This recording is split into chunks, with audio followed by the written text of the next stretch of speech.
What's up guys, Vanity here. Welcome back to Sound Like J Dilla Part 2.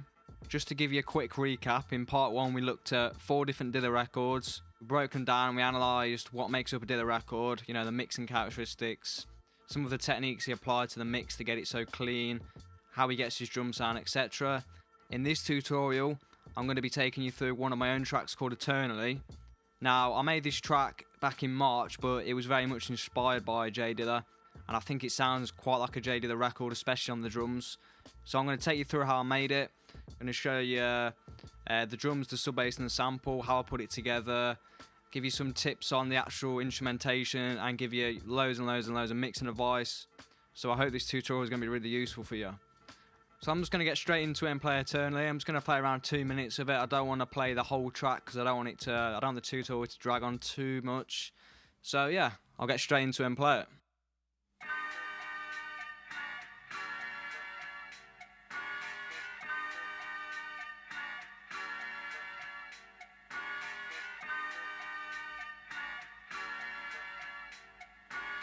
Beats by Vanity.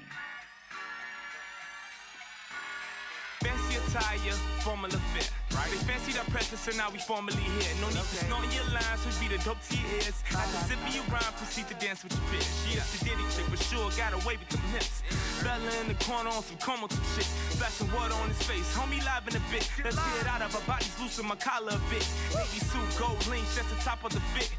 Brew with me out, you gotta loosen your hips. God put me in the bow tie and the devil wanna tap dance. I tangled with his wife and told her send me some pics. So I snapshot that Snapchat. Thursday she throw back, Friday she flash me, and next day we recap. Told her I call her, she never got a hit back. Right. Who's the lady? I'm proud of to see if I can get that.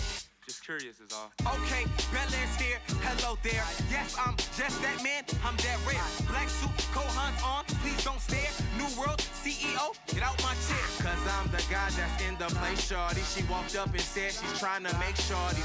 To her, I'm flattered and that's great, shorty. But it's a line you got to wait, shorty. Only tuxes on, I'm looking like a panda. Step in the room, I can hear him whispering the propaganda. She probably peep how the posse do that Panama wearing penthouse. People's only seeing Pan America appearances. Dig that? She probably know now what it is and what it wasn't. Pick up the litter, call it deers by the dozens.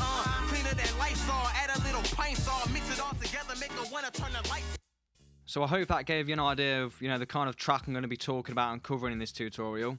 I'm not going to be talking about the vocals today. I'm going to leave them possibly for another separate tutorial series. I want to focus on the main characteristics and sort of elements of a Dilla record. So, the drums, the sub bass and the sample. So I'll just get straight into the drums then, I guess. I'm going to look at each different section of the drums, individually. So I'm going to look at the kick first. So I'll just put that on solo. I'll get this bit looping. So I'll play the kick now. I'm just going to play it raw. So this is exactly how I've got it out of the sample pack. All my effects are turned off. I'll then play it again with the effects on so you can hear the difference.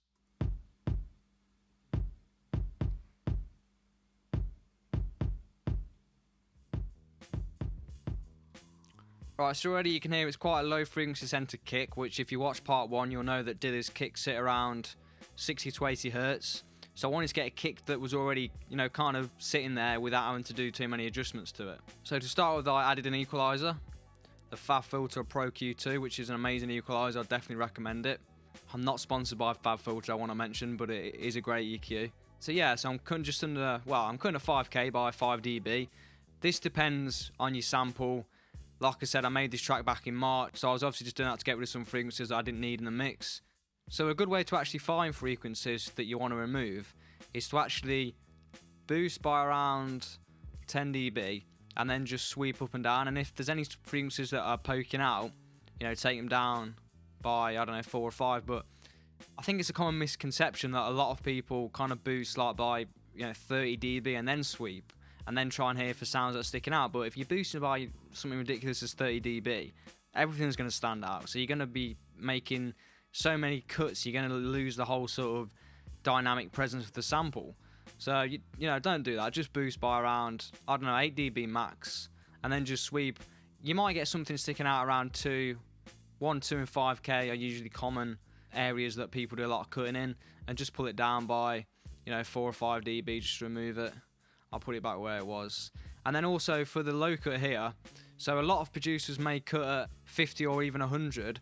I've chose 25 in this because I'm trying to replicate Dilla's sound. So as I mentioned in part 1, JD the sidechains almost everything.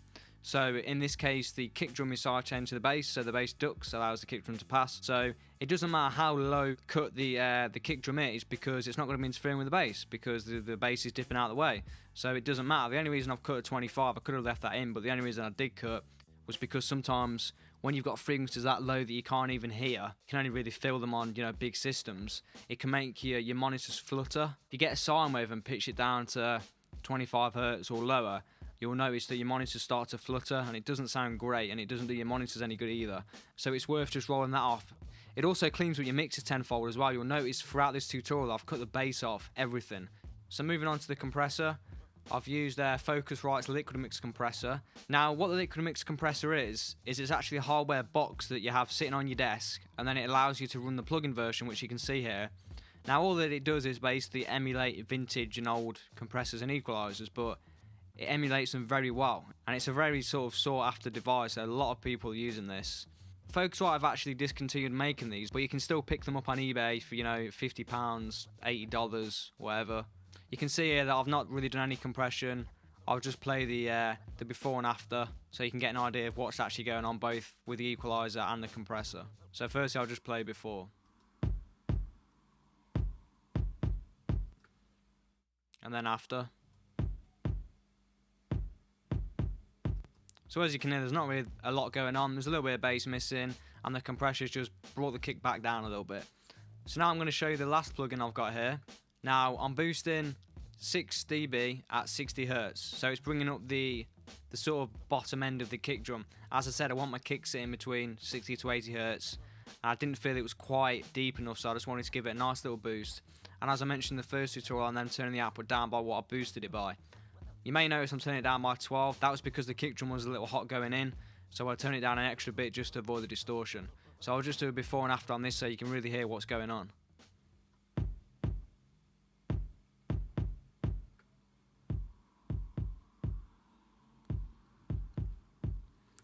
So you can hear that's making a massive difference to the sound. Sounds a lot lower, and it's way more centered around 60 hertz rather than, I think it was around 80 hertz before, so it's just boosted that 60 hertz and made it nice and low. Alright, so moving on to the snare drum. So I've just played it raw again, just as it was out the sample pack to start with.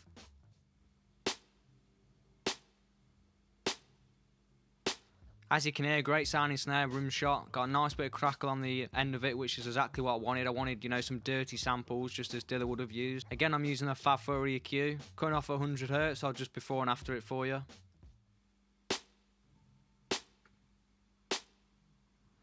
As you can hear, a bit of bass missing. I always try and roll off under 100 hertz for everything, so I'll put a low cut on everything, cutting 100 hertz off, obviously besides the kick and the bass. There's always a lot of low end in every sound, even a hi-hats can sometimes have a great deal of low end in.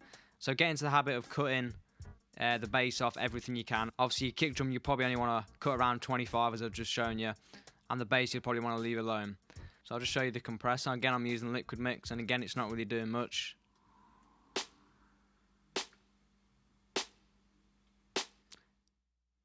The reason it's not really doing much isn't actually because I'm lazy, it's because a lot of samples you get, especially out of big sample pack companies like, you know, Loop Masters, Producer Loops, Sample Phonics, the samples have already been compressed going in.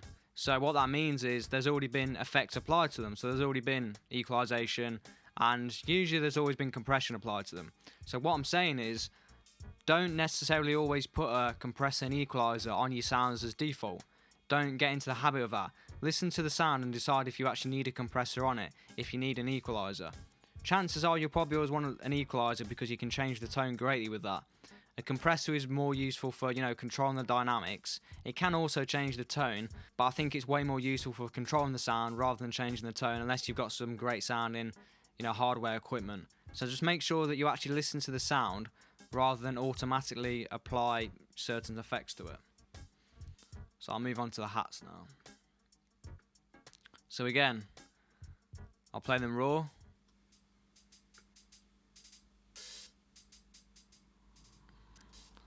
I'll then add the both the equalizers, sorry. Just show you what's going on in both of them. So as I mentioned in part 1, Dilla rolls his hi-hats or most of his percussion off around 1000 Hertz, 1K here.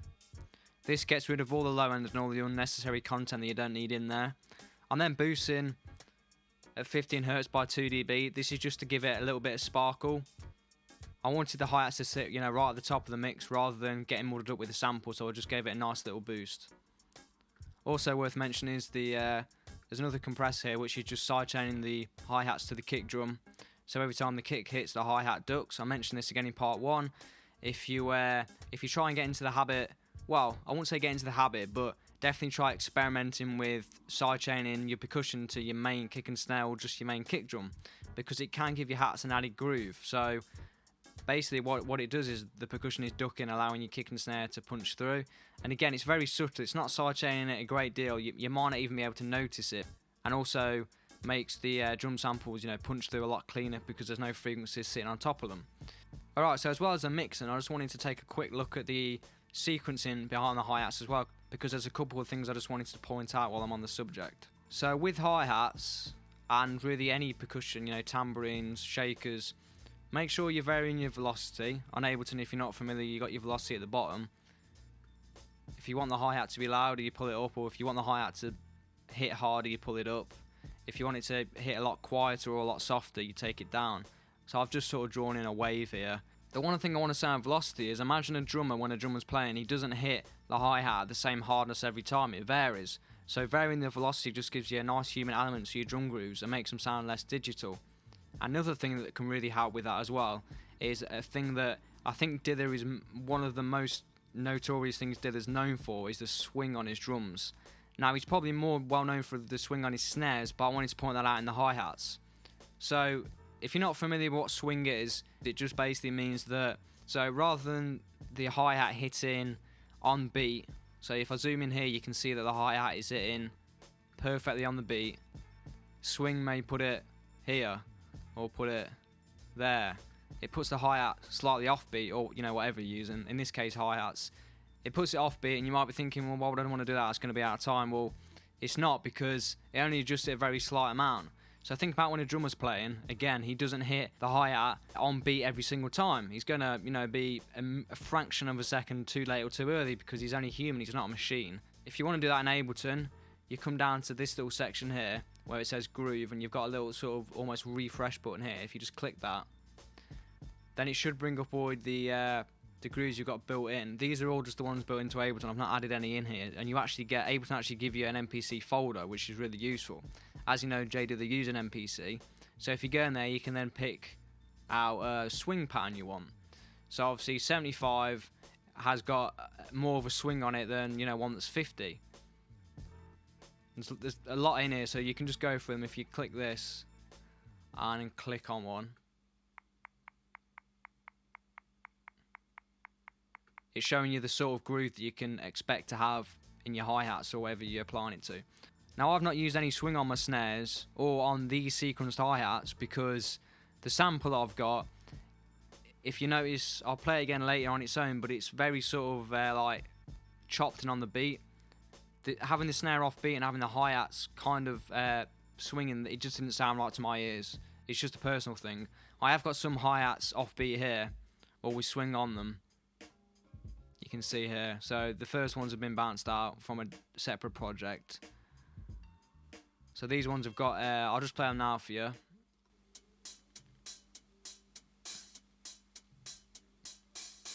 They've got a very slight amount of swing on. And again, I'm cutting at 1K. And again, I'm boosting 15 Hertz by 2 dB. And yeah, I'm sidechaining it. All the percussion sidechained actually. So I've got a loop as well.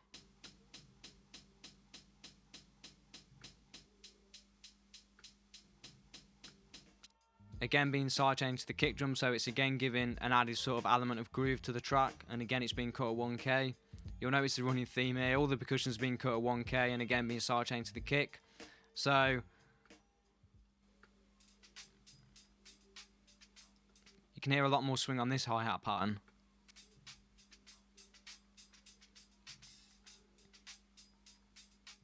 This is just a drum loop that's been filtered, so if I play it without the equalizer on, you'll hear the rest of the drum loop.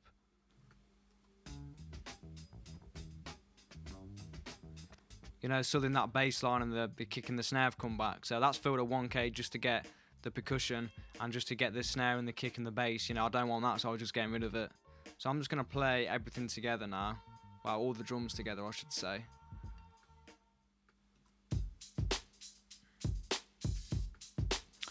I've then also got some more effects on here that I've got in a drum bus. So if you don't know what a drum bus is, it's basically collating all your drum samples into one place and applying effects to them. So this really tightens up your drums and gives them a really solid feel in the mix. So you can see here I've got an EQ, which is just cutting at 20, you know, rolling off everything under 20 and rolling off everything over 17K. I think that was just the default EQ. I don't think I've really done anything on that. The Vic mix again is compressing. It's not really doing much. The plugin I want to talk about the most is this one here, the Equaliser. So I'll play the drums on their own or without the Equaliser to start with, then I'll put it on, and you'll be able to hear the difference, and you'll be able to hear what the Equaliser is actually doing to the drums.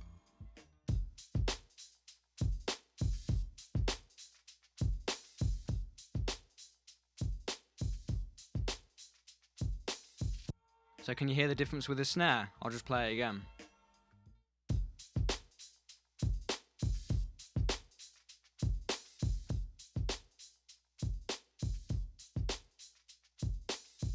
It really makes the snare pop out. All that it's doing is boosting the highs. That is literally all it's doing. It's just a kind of fancy way of doing it, but it's pretty much just, you know, exciting the high frequencies. That's where it gets its name from. So because it's exciting the frequencies, it's boosting them, it's turning them up, it's making them louder. So I've then turned it down by 3 dB. I've tried to match it, and that's something you should do when you're compressing as well. A lot of people may slap on a compressor, and sometimes the gain makeup is defaulted to 3 dB. So they slap it on and they think, oh wow, it sounds great. But all that it's doing is boosting the volume. So, you know, things that are louder sound better. So because you're compressing it and it's boosting the volume, you think, oh wow, this sounds really good, but it's not, it's just turning it up. So just make sure that your gain amount is always on 0. I think I actually had this on 1.7, was it? That was something I did afterwards, but when I'm compressing, I always make sure that's set on 0, so I'm not getting tricked into thinking that it's actually sounding better when it's not. So this is the mix control here on the Equaliser. So having it here, 60-40, I'm getting 60% excited sound with 40% original. It's pretty much just exciting or boosting the frequencies. You've got your different settings here. I find that the mix one works the best for what I want, but you can use the mix 2, which hypes it even more, and I'm not sure what the last one does. Alright, so that's all I wanted to say on the Equaliser plugin. Now, I will say that I also feel like you can get a completely different sound from this plugin than you can just from, you know, boosting the high end. Even though it is only boosting the high end, in theory, because you've got the mix and you've got the dry wet settings, I feel like this can give you, you know, greater control. You can tell straight away that you get a nice clicky sort of high-ended sound from the snare. And if I play it with the sampling and I bypass it and re-enable it, you can hear the difference that it has in the mix too. So I'll play everything together now. Just turn that one off. And I'll bypass it and re-enable it, and you can just hear the difference it's making in the actual mix.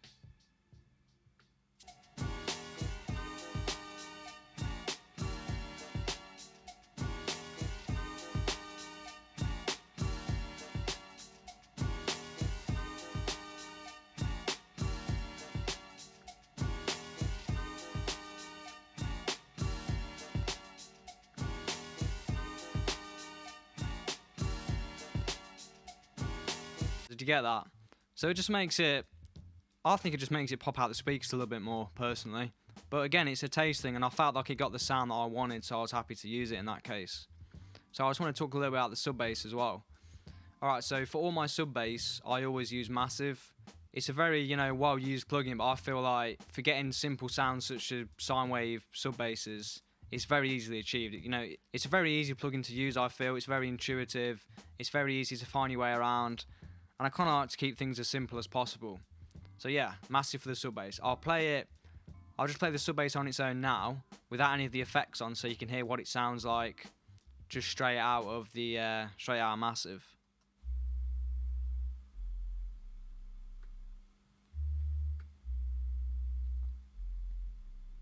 Alright, so your fairly standard sub bass. I'm then compressing it ever so slightly, just to control the dynamics of it a little bit, just so when the, because as you know, certain notes in sub bass definitely pop out a lot more. I think E, F and G are the 3 best notes for sub bass, because you get a really nice, constant and consistent sort of heavy bass sound. This is kind of following the sample, so when the notes are at the highest or when the notes are at the most powerful, it's just bringing those notes back ever so slightly, just so they're sitting with the notes that aren't as powerful. That's what I'm using the compression for in this instance. I'm then sidechaining the bass, obviously, to the kick, which I spoke about earlier. Because the attack's only 0.03 milliseconds and the release is so short, I will do this anyway, but the reason I'm doing it after the compression in this instance is because when the sub bass is going up and down via the sidechaining, it's introducing artifacts in the sound that I don't want because it's so quick. And the reason it's got to be so quick is because I want the initial first transient of the kick to, you know, pop through the speakers. Now, if the sub bass has got a longer attack, it will take longer to pull the sub bass down when the kick hits. So the first, you know, fraction of a millisecond or whatever of the kick drum will be lost. It will be swamped in bass. So just making sure that your sidechain compression settings are very short, especially on the bass, can make sure that the transients of your drums are really punching through and they're really sharp and clean. And that's something I really wanted to get across in this track. I also want to say that I'd always recommend equalizing first before compression. I mean, there's a big discussion about it online, what's the right way of doing it. The truth is, there's not any right way of doing anything. You know, it's all personal sort of taste, but the way I do it is I always EQ first, because I feel like if I'm removing sounds that I don't want, I'm then sending it to the compressor and it's compressing just what I want. If I'm compressing first, it's compressing sounds that I'm later going to remove, and therefore it's going to be giving me, you know, almost the wrong compression settings for the actual sound that I'm going to be finished with. So that's just my method of doing it. Yours might be different, that's totally fine. In this instance, I did EQ after, but yeah, I'll just explain why. This is the most interesting plugin now. It's a plugin by Waves called Max Bass. It makes your bass sound very fat. I mean, I'm not 100% sure technically what it's doing, but from what I found is, you know when you're listening to tracks on the radio or for your laptop speakers, or on a speaker system or sort of iPod earphones, any speaker system that isn't capable of reproducing sub bass, you've lost your bass. And in hip hop, your bass is a massive part of the track. So this Max Bass plugin is basically kind of like introducing more harmonics higher up. As you can see here, it's introducing all these here. So, you know, right up to sort of 256 hertz. It's introducing sort of another bass sound. So you can still hear it on not as good speaker systems. You can't hear it as well, but you can get the sort of feel for the bass line, because if it isn't there at all, a track can sound kind of empty if there's no, like, even taste of the bass. Yeah, this is kind of giving you a little taste of the bass on speaker systems that can't or aren't capable of actually reproducing that sub bass. But yeah, great plugin, definitely recommend that as well. So I'll play the bass now with everything on, just so you can hear the difference, what it sounds like after processing.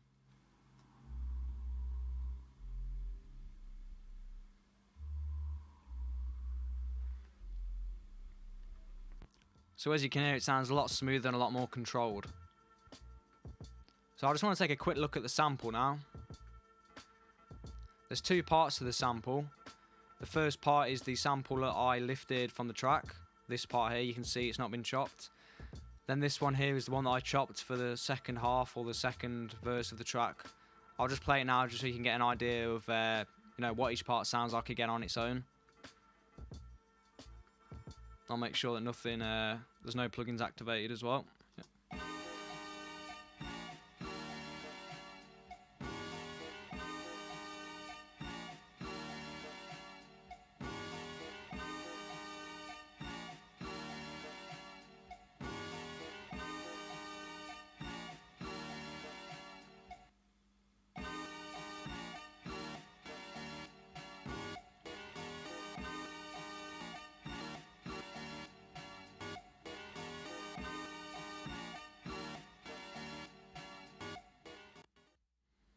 So you remember in part 1 of this tutorial where I said, you know, don't clean up the sample? Well, you know, that applies here. I haven't done. I've just got 2 compressors, one sidechaining the kick, one sidechaining the snare. So again, the sample ducts allows, you know, the kick and the snare clean passage. I've then got an EQ, which I'm just cleaning up a few odd loose bits in. I'm not cleaning up the sample too much. You can do, you know, a few minimal bits to it. I'd always recommend cutting the low bass off, so 50 hertz and under. I've then just got a couple of dips here where there's a few things that I'm not liking. I then boosted the highs a bit because I felt like the highs weren't quite present enough. so I just did a small boost. But don't copy these settings. These are just specifically for this sample. They don't work for every sample. It completely depends on the sample. But like I said, I'd always probably recommend cutting the bass at 50 Hz on the sample, because otherwise it can get in the way of your sub bass. Right, so I'll do another before and after with the equalizer on, just so you can hear what's going on.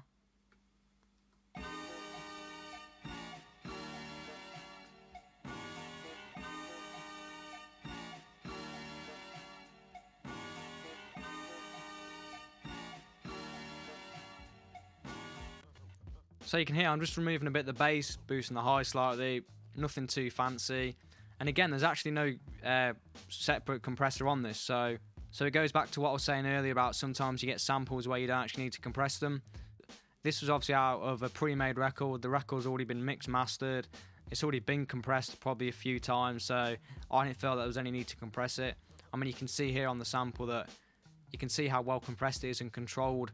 I didn't feel like it needed compressing. Again, I felt like everything I needed was there, and I didn't really want to alter the sample too much. And that goes for the chopped up one again. I just left it the same and just chopped it up. I think that's everything I wanted to speak about. That's everything in the track. I mean, I've got a riser there and some other bits, but I didn't really feel they're worth going into because they're not that interesting. So I really hope you guys have learned something throughout this tutorial series. I hope you've learned some mixing techniques you can use and apply to your own records. Always feel free to hit me up in the comment section below, or on Twitter, or drop me an email. I'll always listen to your tracks. I'll always get back to you with some sort of response, give you some feedback. I'm eager to hear what you guys are making. Also, drop me some messages in the comment section below about what tutorials you want to hear from me, because I'm still fairly new to this, so I'm still finding my feet, but I hope everything I'm saying is making sense, and I hope I'm doing a good job of sort of narrating and taking you through everything I'm doing. So yeah, thanks for another session, guys. Peace.